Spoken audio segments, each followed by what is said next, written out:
चप्पा चप्पा भर गया श्री राम के दीवानों से, सारा देश गूंज उठा जय श्री राम के नारों से। आखिरकार आज वह दिन आ ही गया जब राम लला के प्राण की प्रतिष्ठा हुई और सारा देश जय श्री राम के नारों से गूंज उठा। लेकिन ये केवल आज की बात नहीं बल्कि सदियों की जंग है जो संपूर्ण हुई है। तो आइए आज मैं आपको ले चलती हूँ राम मंदिर के इतिहास पर। मस्जिद बनने के 330 साल बाद शुरू हुई थी हक की जंग। 134 साल चली कानूनी लड़ाई की है ये पूरी कहानी।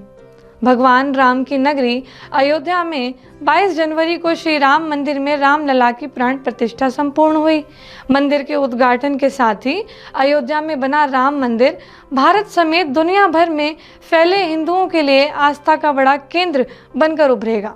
आज जो भव्य राम मंदिर आकार ले रहा है उसके पीछे दशकों तक चली लंबी कानूनी लड़ाई है।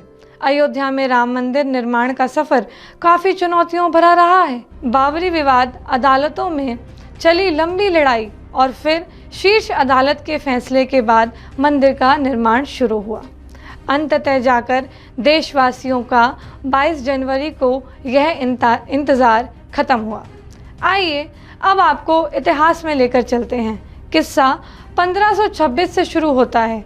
ये वो साल था जब मुग़ल शासक बाबर भारत आया। 2 साल बाद बाबर के सूबेदार मीर बाकी ने अयोध्या में एक मस्जिद बनवाई। यह मस्जिद उसी जगह बनी जहां भगवान राम का जन्म हुआ था। बाबर के सम्मान में मीर बाकी ने इस मस्जिद का नाम बाबरी मस्जिद दिया। ये वो दौर था जब मुग़ल शासन पूरे देश में फैल रहा था। मुग़लों और नवाबों के शासन के दौरान 1528 से 1853 तक इस मामले में हिंदू बहुत मुखर नहीं हो पाए। 19वीं सदी में मुग़लों और नवाबों का शासन कमज़ोर पड़ने लगा। अंग्रेज हुकूमत प्रभावी हो चुकी थी। इस दौर में ही हिंदुओं ने यह मामला उठाया और कहा कि भगवान राम के जन्म स्थान मंदिर को तोड़कर मस्जिद बना ली गई। इसके बाद से रामलला के जन्मस्थल को वापस पाने की लड़ाई शुरू हुई। 1858 बाबरी मस्जिद बनने के 330 साल बाद शुरू हुई पहली FIR। मीर बाकी के मस्जिद बनाने के 330 साल बाद 1858 में लड़ाई कानूनी हो गई। जब पहली बार परिसर में हवन पूजन करने पर एक FIR हुई। अयोध्या रिविजिटेड किताब के मुताबिक 1 दिसंबर 1858 को अवध के थानेदार शीतल दुबे ने अपनी रिपोर्ट में बताया कि परिसर में चबूतरा बना है।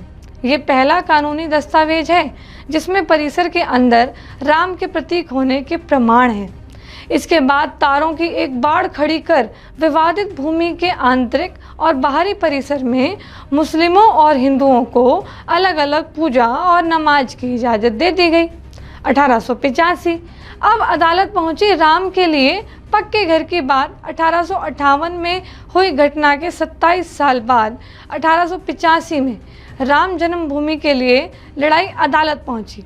जब निर्मोही अखाड़े के महंत रघुबर दास ने फैज़ाबाद के न्यायालय में स्वामित्व को लेकर दीवानी मुकदमा दायर किया। दास ने बाबरी ढांचे के बाहरी आंगन में स्थित राम चबूतरे पर बने अस्थाई मंदिर को पक्का बनाने और छत डालने की मांग की।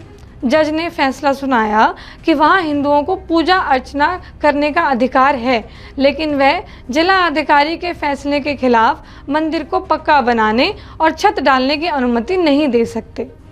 फिर आया 1949 मूर्तियों का प्रकटीकरण। एक और जहां देश भर में अंग्रेजों के खिलाफ आंदोलन चलाकर आज़ादी लेने की मुहिम जारी थी, वहीं दूसरी ओर राम जन्मभूमि की लड़ाई भी जारी रही। देश के आज़ाद होने के 2 साल बाद 22 दिसंबर 1949 को ढांचे के भीतर गुंबद के नीचे मूर्तियों का प्रकटीकरण हुआ। 1950 आज़ादी के बाद पहला मुकदमा हिंदू महासभा के सदस्य गोपाल सिंह विशारद ने 16 जनवरी 1950 को सिविल जज फैज़ाबाद की अदालत में दायर किया। विशारद ने ढांचे के मुख्य गुंबद के नीचे स्थित भगवान की प्रतिमाओं की पूजा अर्चना की मांग की। करीब 11 महीने बाद 5 दिसंबर 1950 को ऐसी ही मांग करते हुए महंत रामचंद्र परमहंस ने सिविल जज के यहाँ मुकदमा दाखिल किया। मुकदमे में दूसरे पक्ष को संबंधित स्थल पर पूजा अर्चना में बाधा डालने से रोकने की मांग रखी गई थी। 3 मार्च 1951 को गोपाल सिंह विशारद मामले में न्यायालय ने मुस्लिम पक्ष को पूजा अर्चना में बाधा न डालने की हिदायत दी। ऐसा ही आदेश परमहंस की तरफ से दायर मुकदमे में भी दिया गया। फिर 1959 निर्मोही अखाड़े ने मांगी पूजा अर्चना की अनुमति। 17 दिसंबर 1959 को रामानंद संप्रदाय की तरफ से निर्मोही अखाड़े के 6 व्यक्तियों ने मुकदमा दायर कर इस स्थान पर अपना दावा ठोका। साथ ही मांग रखी कि रिसीवर प्रियदत्त राम को हटाकर उन्हें पूजा अर्चना की अनुमति दी जाए, यह उनका अधिकार है।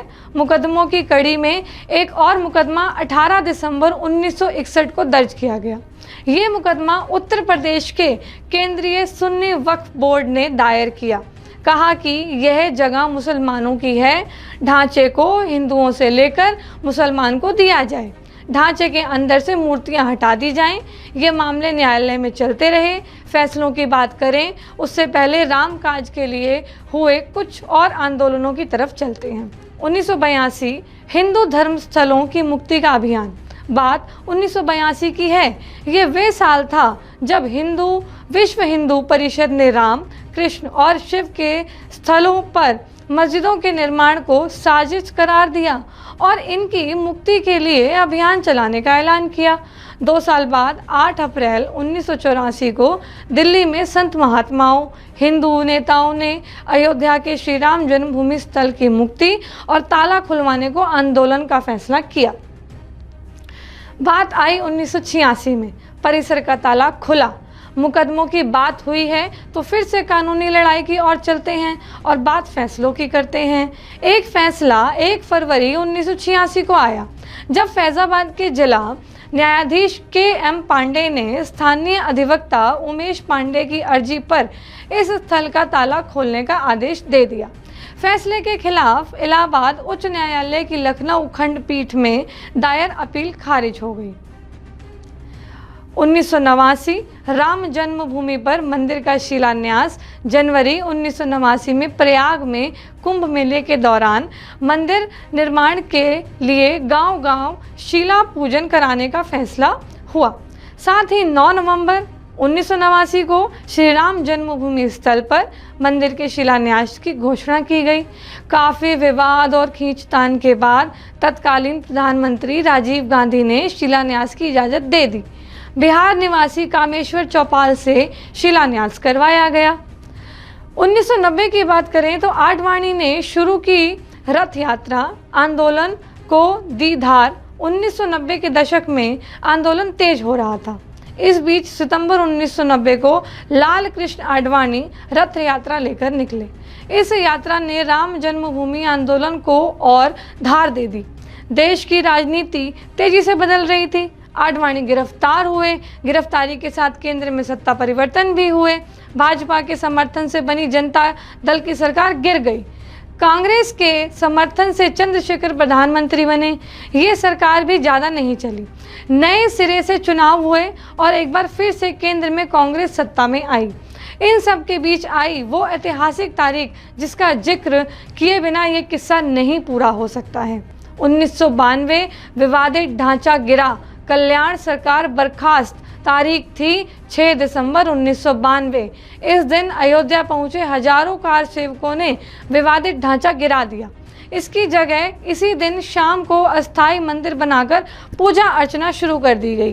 केंद्र की तत्कालीन पीवी नरसिम्हा राव सरकार ने राज्य की कल्याण सिंह सरकार सहित अन्य राज्यों की भाजपा सरकारों को भी बर्खास्त कर दिया। उत्तर प्रदेश सहित देश में कई जगह सांप्रदायिक हिंसा हुई जिसमें अनेक लोगों की मौत हो गई। अयोध्या श्री राम जन्मभूमि थाना में ढांचा ध्वंस मामले में भाजपा के कई नेताओं समेत हजारों लोगों पर मुकदमा दर्ज कर दिया गया। इसके साथ ही रामकाज की कानूनी लड़ाई में मुकदमों की संख्या में और भी इजाफा होने लगा। 1993 की बात करें तो दर्शन पूजन की अनुमति मिल गई। बाबरी ढहाए जाने के 2 दिन बाद 8 दिसंबर 1992 को अयोध्या में कर्फ्यू लगा था। वकील हरिवंश जैन ने उच्च न्यायालय की लखनऊ खंडपीठ में गुहार लगाई कि भगवान भूखे हैं, राम भोग की अनुमति दी जाए। करीब 25 दिन बाद 1 जनवरी 1993 को न्यायाधीश हरिनाथ तिलहरी ने दर्शन पूजन की अनुमति दे दी। 7 जनवरी 1993 को केंद्र सरकार ने ढांचे वाले स्थान और कल्याण सिंह सरकार द्वारा न्यास को दी गई भूमि सहित यहां पर कुल 67 एकड़ भूमि का अधिग्रहण कर लिया। 2002 में हाई कोर्ट में शुरू हुई मालिकाना हक पर सुनवाई अप्रैल 2002 में उच्च न्यायालय की लखनऊ खंडपीठ ने विवादित स्थल पर मालिकाना हक तय करने के लिए सुनवाई शुरू हुई। उच्च न्यायालय ने 5 मार्च 2003 को भारतीय पुरातत्व सर्वेक्षण को संबंधित स्थल पर खुदाई का निर्देश दे दिया। 22 अगस्त 2003 को भारतीय पुरातत्व सर्वेक्षण ने न्यायालय को रिपोर्ट सौंपी। इसमें संबंधित स्थल पर जमीन के नीचे एक विशाल हिंदू धार्मिक ढांचा मंदिर होने की बात कही गई। 2010 की बात करें तो इलाहाबाद उच्च न्यायालय ने दिया ऐतिहासिक फैसला। 30 सितंबर 2010 को इलाहाबाद उच्च न्यायालय ने इस स्थल को तीनों पक्षों श्री राम लला विराजमान, निर्मोही अखाड़ा और सुन्नी सेंट्रल वक्फ बोर्ड में बराबर बराबर बांटने का आदेश दिया। न्यायाधीशों ने बीच वाले गुंबद के नीचे जहां मूर्तियां थी उसे जन्म स्थान माना। इसके बाद मामला सर्वोच्च न्यायालय पहुंचा। 21 मार्च 2017 को सर्वोच्च न्यायालय ने मध्यस्थता से मामले सुलझाने की पेशकश की। यह भी कहा कि दोनों पक्ष राजी हों तो वह भी इसके लिए तैयार है। 2017 में सर्वोच्च न्यायालय द्वारा मध्यस्थता की पेशकश अयोध्या में राम जन्मभूमि की लड़ाई अब देश की सर्वोच्च अदालत तक पहुंच चुकी थी। 21 मार्च 2017 को सर्वोच्च न्यायालय ने मध्यस्थता से मामले सुलझाने की पेशकश की। यह भी कहा कि दोनों पक्ष राजी हों तो वह भी इसके लिए तैयार है। 2019 की अगर हम बात करें तो सुप्रीम कोर्ट फैसला और मंदिर निर्माण का रास्ता साफ हुआ। 6 अगस्त 2019 को सर्वोच्च न्यायालय ने प्रतिदिन सुनवाई शुरू की। 16 अक्टूबर 2019 को सर्वोच्च न्यायालय में सुनवाई पूरी हुई और कोर्ट ने फैसला सुरक्षित रख दिया। इससे पहले 40 दिन तक लगातार सुप्रीम कोर्ट में सुनवाई हुई। 9 नवंबर 2019 को 134 साल से चली आ रही लड़ाई में अब वक्त था अंतिम फैसले का। 9 नवंबर 2019 को सर्वोच्च न्यायालय ने संबंधित स्थल को श्री राम जन्मभूमि माना और 2.77 एकड़ भूमि रामलला के स्वामित्व की मानी। वहीं निर्मोही अखाड़ा और सुन्नी वक्फ बोर्ड के दावों को खारिज कर दिया। इसके साथ ही कोर्ट ने निर्देश दिया कि मंदिर निर्माण के लिए केंद्र सरकार 3 महीने में ट्रस्ट बनाए और ट्रस्ट निर्मोही अखाड़े के एक प्रतिनिधि को शामिल करे। इसके अलावा यह भी आदेश दिया गया कि उत्तर प्रदेश की सरकार मुस्लिम पक्ष को वैकल्पिक रूप से मस्जिद बनाने के लिए 5 एकड़ भूमि किसी उपयुक्त स्थान पर उपलब्ध कराए। 2020 में अयोध्या में मंदिर की आधारशिला के साथ निर्माण शुरू हुआ। इसी के साथ दशकों से चली आ रही लंबी कानूनी लड़ाई समाप्त हुई। अब बारी थी निर्माण की। 5 फरवरी 2020 को प्रधानमंत्री नरेंद्र मोदी ने अयोध्या में मंदिर निर्माण के लिए राम जन्मभूमि तीर्थ क्षेत्र ट्रस्ट की घोषणा की। ठीक 6 महीने बाद 5 अगस्त 2020 को अयोध्या में राम मंदिर की आधारशिला रखी गई, जिसमें पीएम मोदी शामिल हुए। और 2024 का भव्य दिन यह आप सभी ने देखा। भव्य मंदिर में रामलला की प्राण प्रतिष्ठा 134 साल चली कानूनी लड़ाई के बाद अब अयोध्या में भव्य राम मंदिर का निर्माण हुआ। राम जन्मभूमि पर मंदिर के पहले चरण का काम पूरा हो गया और 22 जनवरी 2024 की यह तारीख ऐतिहासिक तारीख है जब मंदिर में भगवान राम की प्राण प्रतिष्ठा संपूर्ण हुई। 23 जनवरी से मंदिर आम लोगों के लिए भी खोल दिया जाएगा।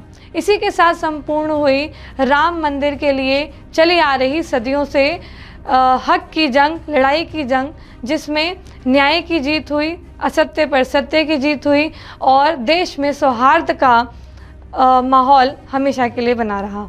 जय श्री राम।